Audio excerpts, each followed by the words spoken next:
that's been a blessing to me, and it have helped me develop a better relationship with the Lord and with people. And so you don't even have to stand. We don't stand enough. And I mean, I'm just going to kind of go through some scriptures. And I just want to talk to y'all. Y'all don't mind if I talk to you a little bit? I want to pastor a little bit. And sometimes when we do a lot of inspirational, things of the Lord, and we miss shepherding and pastoring people because everybody got excited, but they didn't have no information. And I think what's happening to New Birth is that God is transforming us into a place to not only reach people, but raise people. In order to raise you, you got to get information inside of you. And we're so grateful for all of you, all the deacons and ministers, and all those that are watching online. I know a few people text me. I know they're watching, and we're so grateful. Would you give our online viewers a hand clap of praise, New Birth? Amen. And we invite you to be here with us. We know some of you could not make it, but we just want you to know whenever you can make it, it's 925 Top Pond. We'll love to have you right here in Stuart, Florida. I want to dig into a subject today that is, I think is critical, that we need to really address as we grow in relationship with God and grow into a relationship with our brothers and our sisters. It'll be coming from Matthew 25 and 10. And we'll just have Bible study. You don't have to stand on the word today. Matthew 25 and 10, they say, while they went to buy, the bridegroom came. Now, let's make sure that you get clarity on that. And while they went to buy, they was going to do something positive. While they went to buy, the bridegroom came. And they that were ready, now, some went to buy, and then some was already ready. They that was ready went in with him to the marriage. And the door was what? The door was shut. Now, verse number 11 says, afterwards came the other virgins. Make note of this, that they're all virgins. It's 10 virgins. 10 virgins mean they all was pure. They all had good intentions. Okay? Now, the other virgins came and said, Lord, open to us. But he answered and said, verily I say unto you, I know you not. Now, they had good intentions to go and buy. And we're going to talk about that. They went to go buy. But when they got back, the door was closed. Jesus said it this way, watch therefore, for ye know neither the day nor the hour wherein the Son of Man cometh. Okay? Now, like I say very often, and I don't try to make it a cult or some type of ideology or some, adding to the word, but could I give y'all Pope's version? Okay, good. Thank you. I'm, not King James, but I'm going to give you Pope's version. Now, when we look at Exodus 20, and this, I didn't put this in there, Exodus 20, this was when Moses went and brought back the 10 commandments. But I'm going to add one commandment. I know we have 10, but I'm going to give you Pope's version of the 11th commandment. And the 11th commandment is, thou shalt not be late. And I want to talk to you a little bit briefly. It's not too late. Somebody shout, it's not too late. Okay.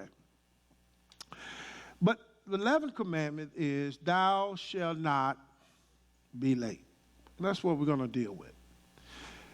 In the United States, there are 3 time zones. In the United States, there are 3 time zones. We are in what we call the Eastern time zone. the Eastern time zone.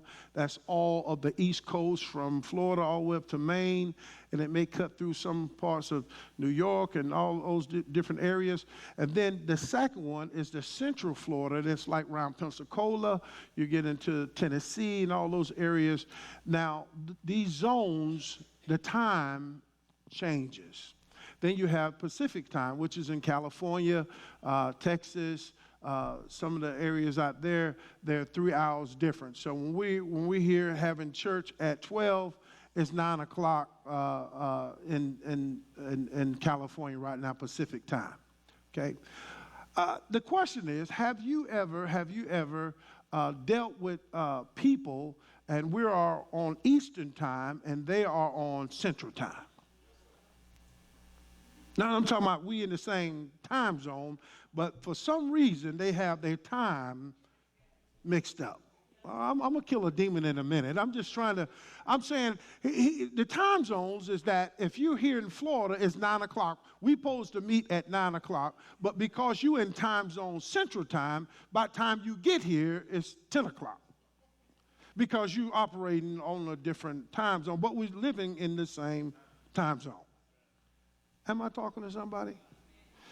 And there is a command. There's no command in the Bible that thou shalt not be late. There's no command in the Bible. But I just want to just make it simple. Everyone have been late to something or something at one point in their life. All of us. Now, I don't care who you are. We all have been late. And have you ever had a doctor's appointment? And then you call the doctor and say, Doc, I'm running a little later. I'm going to be 5 minutes late. And the most time they get you in. They get you in. Have anybody ever tried to go to work and there's something happened and you have to call the boss and say, hey, I'm running. Am I going somewhere with this? And, have you ever been at a restaurant and you tried to catch the restaurant, but when you got there, the place was closed because you got there too late. And you knocked on the door, and the people say, have you ever been at a place where we all have these circumstances that we can't avoid because there are times where we're going to be in the traffic jam. There's times that, we just can't make it. But there's some of you, like me, are habituals. You are a habitual person that is late and unconcerned about being on time. Especially that person that professes to be a Christian. Then the scripture principles that we try to apply. It's like when Samuel said in 1 Samuel 16:7, he said, the Lord do see man. He knows our heart. He knows what, don't look at the outer part. He was talking to Samuel about David being anointed, but God knows the inner man. He knows what's on the inside. For one thing, listen to this, for one thing, when a person continually be late, it has no expression of love to other people. Woo. I'm sure all y'all look at your neighbor and say, I'm always on time. So he's not talking to me. He's not talking to me. Yeah. I'm not talking to the people that's always on time. I'm talking about people that are habituals. That I don't care what they do, they're going to always be late. Forcing others, now watch this, y'all, and I'm talking about myself, and I'm learning to develop this. Forcing others to wait for us time after time is simply ungodly and a lack of love. Have you ever, and I'm talking about my wife, and I'm talking about me, and I'm just kind of putting my business in the street. My wife, we could be, she can plan to go to a dinner at 8 o'clock. She's ready. I just get through the door. at 8 o'clock. And she's sitting there on the bed saying, what happened? I'm going to give her 100 reasons why I'm not on time. And most of the time, I was doing nothing but talking. I could have left that conversation and said, guess what? I got to consider my wife is waiting on me, but I spend all my time just talking because I don't value somebody else's time. Could I go a little deeper? It's going to get ugly in a minute, so fasten the seatbelt. Could you imagine having a hair appointment?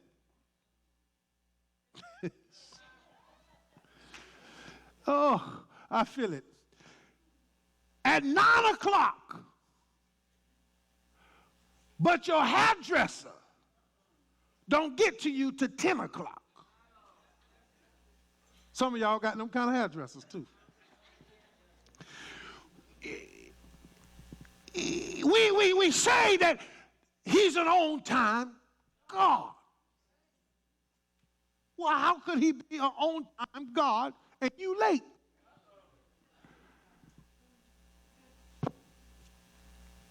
How long would you keep that hairdresser if you go there every time at 9 o'clock, you made an appointment, and she tell you, well, you got to wait till 10?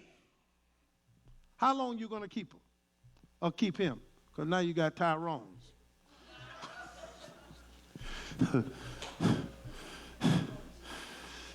I'll leave that alone.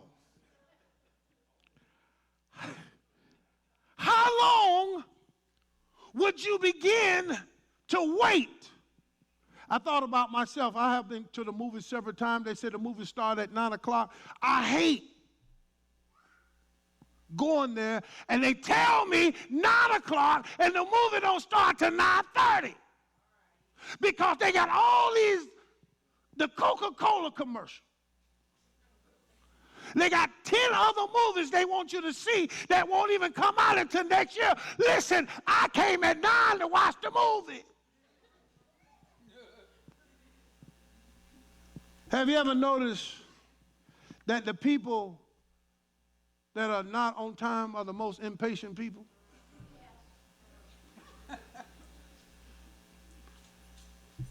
Here it is. They're always late to everything, but soon as somebody neglect them at Walmart, they want to kill somebody.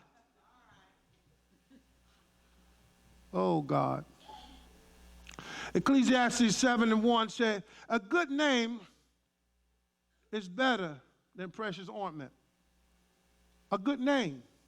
Do you not know being on time, it actually lines up to your reputation? Do y'all know anybody that's always late? Hold up, Sister Pope. I said I'm preaching to myself. Because what happens is we start devaluing somebody else's time. I remember being at JoJo's and, I was thinking about it. And people call in and say, I'll be there at 5 o'clock. We put their order there. It's 5:15. We call them. They don't even answer.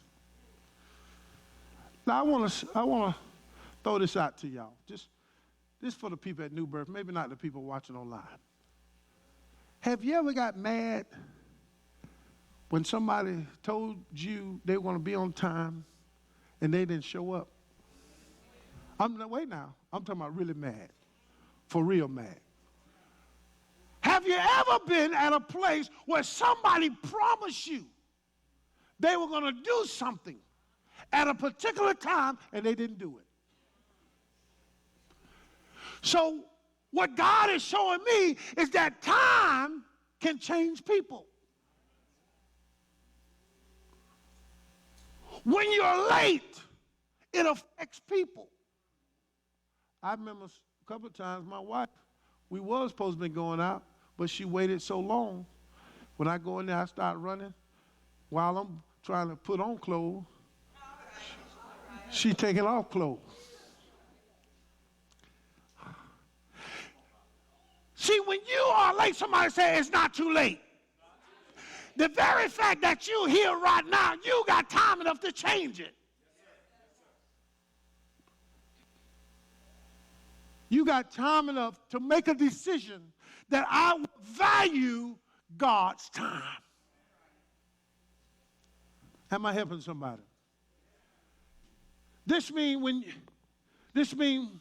that we should be trustworthy. When we're on time, it shows that we're trustworthy, dependable, and we're not slowful or slothful. Some say slowful or slothful. Or unconcerned. When a person is not on time, it shows that they are slothful. That means they're unconcerned. Our actions as Christians point back to Christ. Do our actions glorify him? Do our actions bring him glory? Look at Colossians 3:23. And whatever you do, do it heartily, as to the Lord and not to man. The reason why you want to be on time is because you don't want people to look down at your testimony. You're supposed to be a Christian.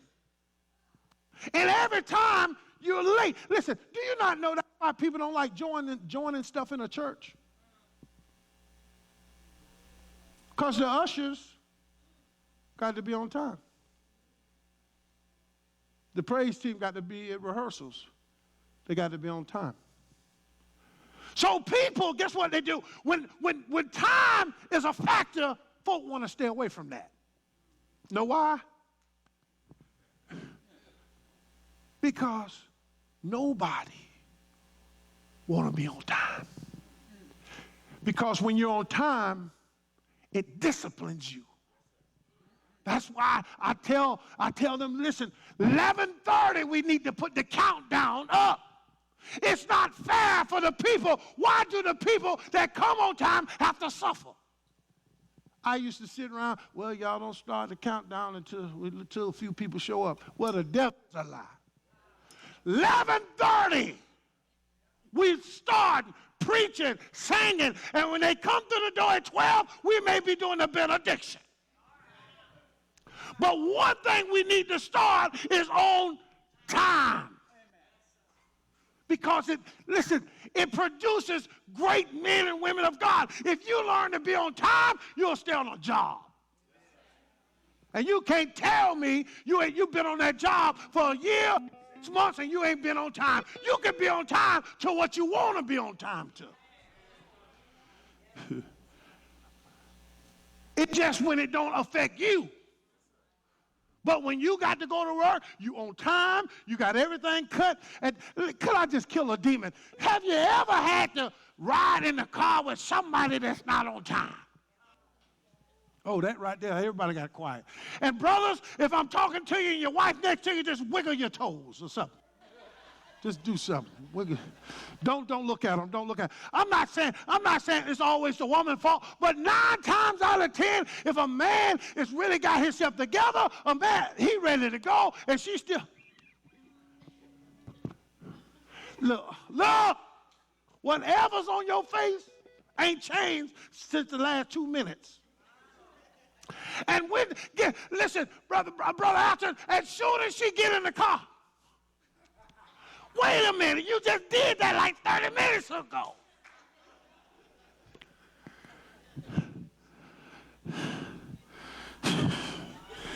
How about I leave that alone? I felt that. Am I helping somebody? The most difficult thing in a relationship, we talking about relationship, is when you can't trust somebody at their word.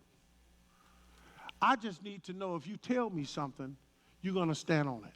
Now, there are going to be moments where you do say, hey, look, I'm running a little late. That's cool. Everybody, we're going to all have that. But when you become habit forming, when people mention your name, they say, oh, yeah, he ain't never on time. Yeah, that's right. And some of y'all know that about me. Y'all have said that about I'm getting better. Can y'all say amen? But see, the reason why I'm getting better because I recognize that I got a problem. You know what my problem was? This is why I'm helping somebody. I will wake up on time. It's the procrastination. I will sit at the bed and just look at the time. I know I need to get up. I'm up. I'm telling you, I'm up. I'm looking at the clock. And something, it's like a spirit. Some you get in your spirit, dog, I'm running. You know, and it's like I've been up all morning. Why am I running and why am I being late? It's because I allowed the spirit of procrastination, the spirit of lack, and just sitting there not considering somebody else's time. And I'm learning to value that. To realize if you go to someone's job, that's somebody's time. They expect you to be there. If your wife, y'all have a date or whatever, you kill everybody else. Say, hey, I need to get on home. Because I value my wife's time. I made a promise to her I will be there if you can. But sometimes we just procrastinate, and then now we're on the run. And how many know that on the run becomes a habit? Yes. I know I'm hitting some folks today because ain't nobody saying nothing.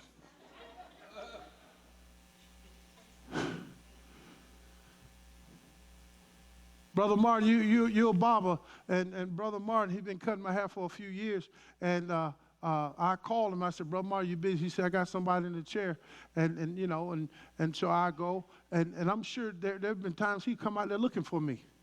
And I used to say stuff like this, and I don't know if that was a lie or what. Yeah. Hey, Brother Martin, I can see you. I can see the parking lot. I'm on top of the bridge. I'm looking down at the park. Have anybody ever dealt with me and I say, I'm looking at you? I could be in Jensen Beach and I can see Stewart on the horizon.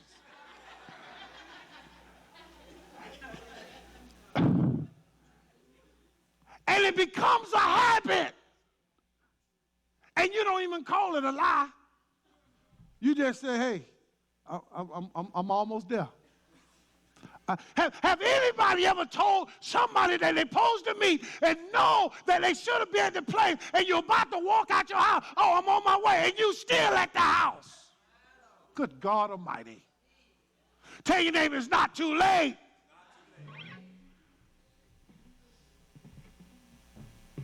Some of you have been procrastinating on making a decision that you know it's time. These virgins in Matthew 25, they all was pure.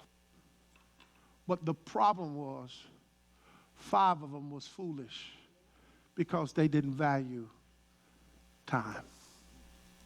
They thought they had so much time, and when they left to go buy some oil, when they came back, the store was closed. Oh, I don't know who I'm talking to, but it's not too late. You can change right now. You've been putting it off, and you've been saying, I'm going to make it. I'm going to try to do it. I'm going to make that decision. I'm going to give it up. But God told me to tell you, it's not too late. You're running out of time. And while you got blood running warm in your veins, this is the moment, this is your time to say, you know what? I've been waiting. I don't put it on, but I got to get up. I'm watching the clock. I know God's calling me, and I'm watching it. But what made them foolish is that they left at a time when they should have been ready. The ones that was wise, the Bible said they were ready. They didn't waste their time in church reading and shouting and dancing. They didn't wait. Listen, why waste your time? Your time is too valuable. And it's not too late. You can make it. You can make a change right now. Some of you right now, you thinking, Pastor, I didn't realize that was a spirit, me being late all the time. It's a spirit of unconcern. It's almost a spirit where you don't consider others higher than yourself. But when it's you that's waiting, oh, y'all just got quiet. When you wait, now you want to kill everybody in the house. Thank you, Brother George. I needed that. But when they waiting on you, you want everybody to be patient. And one time I had the audacity to blow the horn. Good God Almighty. And I'm in the driver's seat, and Sister Pope come out the house. I'm going to tell you, brothers, never blow the horn. It's better to just get out the car, walk through the door, say, hey, come on now, do that. But when you blow the horn, it's like you telling everybody in the neighborhood. She came out that house, and she was just looking at me the whole time.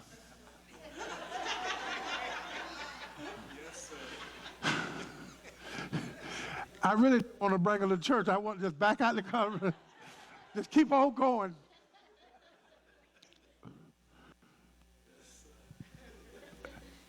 It's not too late.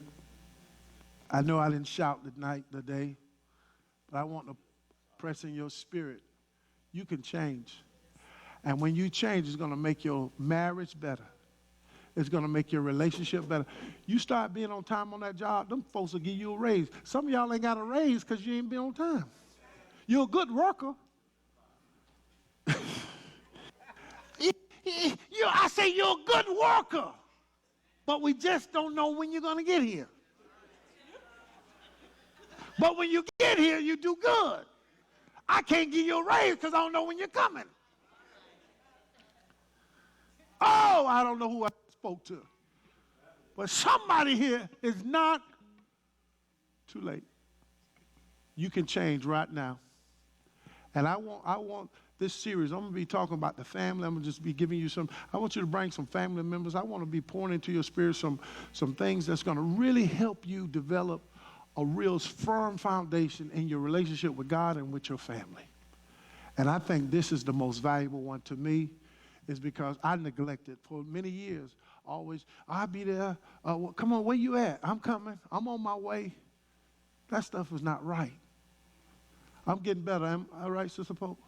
Just at least act like I'm getting better. At least I'm honest to admit.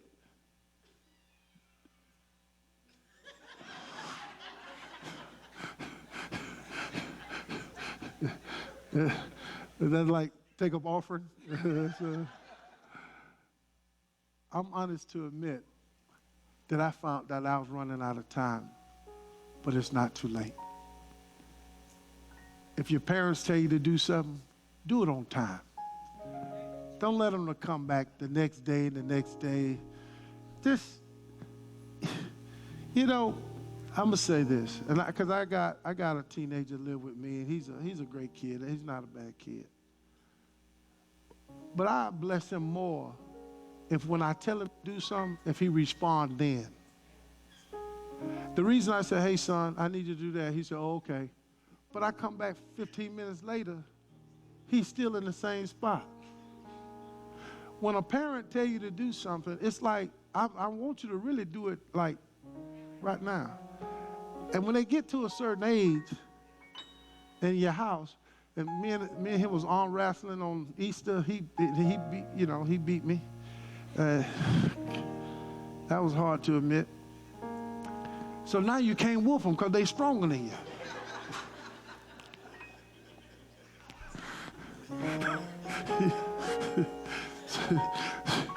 I went in the room the other day. He told, yo, what's up? After he beat me in the arm wrestling, he been kind of blowing up lately. But if kids would just do it in a timely manner, you'll be surprised how God will bless you and give you favor with your parents. It's not, could turn that situation around. I want you to start being on church on time, be on time with your family, be on time on the job, because you represent God. And you want God. He's the on-time God? Yes, he is. He may not come when you want him, but he's always on time. Would you stand all over this room?